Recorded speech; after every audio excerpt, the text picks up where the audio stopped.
What's really the cause of the ongoing conflict, the lack of peace in Israel, between Israel and the Arabs?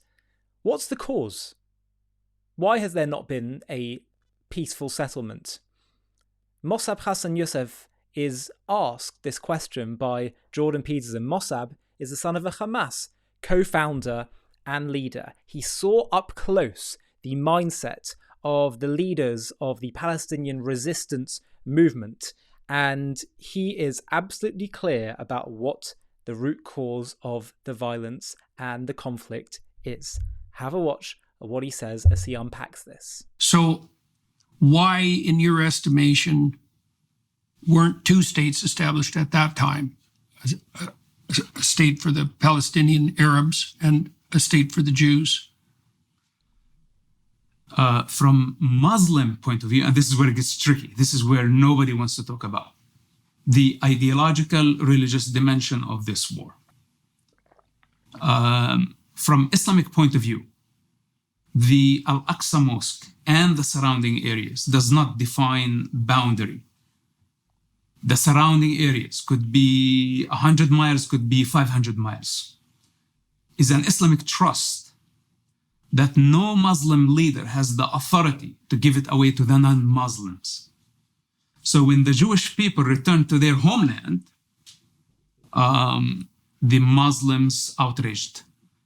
And that's the most fundamental reason and motive for the Arabs and Muslims to fight against Israel, because they consider that territory as an Islamic land. Right, and that's the mosque that's built on what was the Temple Mount. Exactly. It's right. Actually, the history of the mosque is about approximately 1,300 years, but the Jewish temple beneath is a lot older than that, and the Jewish ruins in Judea and Samaria still erected, actually. And the Jewish people have overwhelming evidence of artifacts and archaeology that support their existence over centuries, millennia.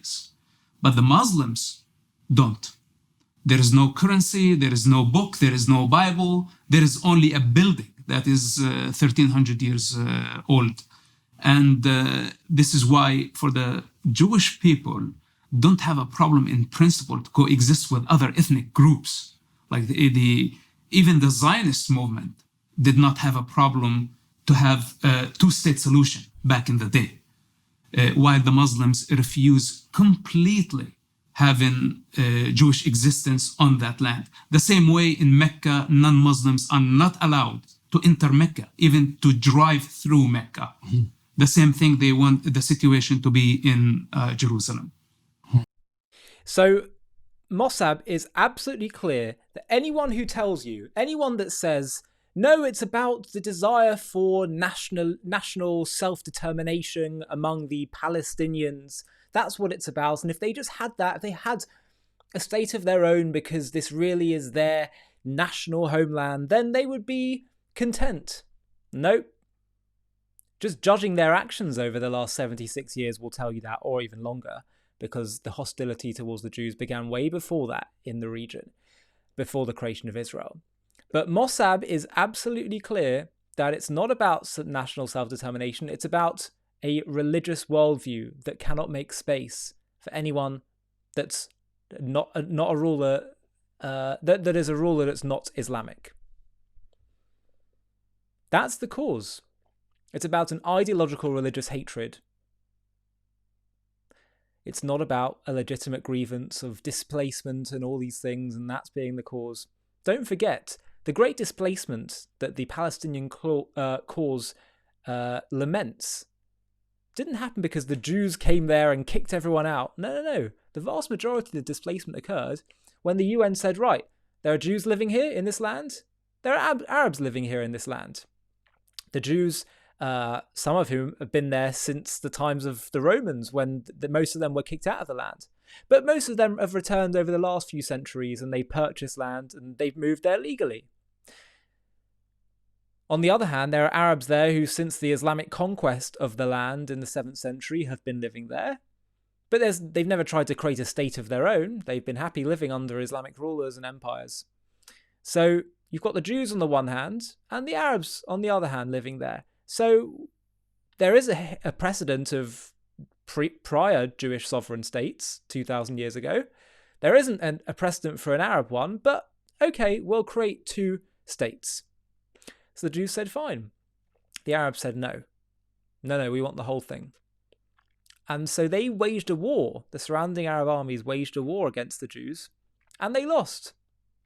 And much of the displacement that occurred happened during the war when they were trying to wage their eliminationist war. Many of those who got displaced because the surrounding Arab armies told them, leave, we're going to throw the Jews into the sea, then you can come back. So it's going to be a battlefield, so go away and then you'll come back. But the Jews won. Israel won. And so you have this refugee issue. But let's be clear, it didn't occur because the Jews, because of the Zionist project, it occurred because of the Arab inability to tolerate any Jewish sovereign state on any land. And exactly as Mosab said, because in their mind, any land that once had Islamic control, it's not about a national control, it's like their big nationalist project. No, they were happy to be under the rule of the Ottomans and other Islamic countries. I mean, in the 48 war, in the War of Independence, Jordan and Egypt occupied the West Bank, Judea and Samaria, and Gaza, and they didn't complain and say, hey, don't occupy us. The complaint only really occurred when Israel occupies that territory. So it's not about a nationalist thing. And again, if the Arabs would have won the 48 war, then the land would have been divided up into Syria and Jordan and Egypt. Wouldn't have been a national new nation state of Palestine, because the issue is not about national self-determination. It's about a non-Islamic rule of this territory. But I think it does go one step further than what Mosab says, because it's not just that it's a non-Islamic people ruling a land that once had Islamic control, dating back to the time that they conquered the land and colonized it. But it's also specifically that it's the Jews, okay? Because Spain was once under Islamic control, but you don't see them talking every day about, we need to take back Spain. I mean, I'm sure many of the radicals want to do that, but it's not something that they are talking about on a daily basis. It's not one of their big talking points. But Israel is. I think part of the reason as well that Israel is because think about the narrative that the monotheistic offshoots of Judaism are going to have. They believe in the Torah, the Hebrew Bible, the Old Testament, whatever they want to call it. So they believe that God gave the Torah to the Jewish people at Mount Sinai and charged them with a mission and entered into a covenant with them. So how do you deal with that with your new religion? Well, you have to say, we're the new chosen people. God has disposed of his relationship with the Jewish people, which shows, by the way, that his covenant wasn't worth the paper it's written on, if that's the case. Of course, we don't believe that is the case, that we believe his covenant is eternal. But if you are to believe that's the case, then you face the fact that you have to confront it. You have to confront the Jewish people's chosenness. So you say, well, they're no longer chosen, and we are the new chosen people. And part of their evidence of that will be the fact that the Jews have been exiled from the land, scattered all over the world, wandering the earth, persecuted. And you say, look, God has forsaken the Jewish people. That was the narrative of also Christianity, many Christians for many, many centuries. Of course, if you just read the Bible, especially the last book, Deuteronomy, you'll see God says, I'm going to scatter you, yes, because you have a mission in exile, but then I'll gather you in at the end of the exile, which of course we're seeing now. So if your narrative is God has forsaken the Jews, we're the new chosen people, what does it mean that the Jewish people suddenly return to their land, re-establish their nation, see the land flourish again when it had been desolate for 2,000 years, no matter who was living under there? What does it mean? Well, either God never forsook the Jewish people, he never broke his covenant, and it makes you start to question your own theological paradigm, or this must be an evil state, it's a test from God, and we have to eliminate it and annihilate it. It's all starting to make sense now, isn't it?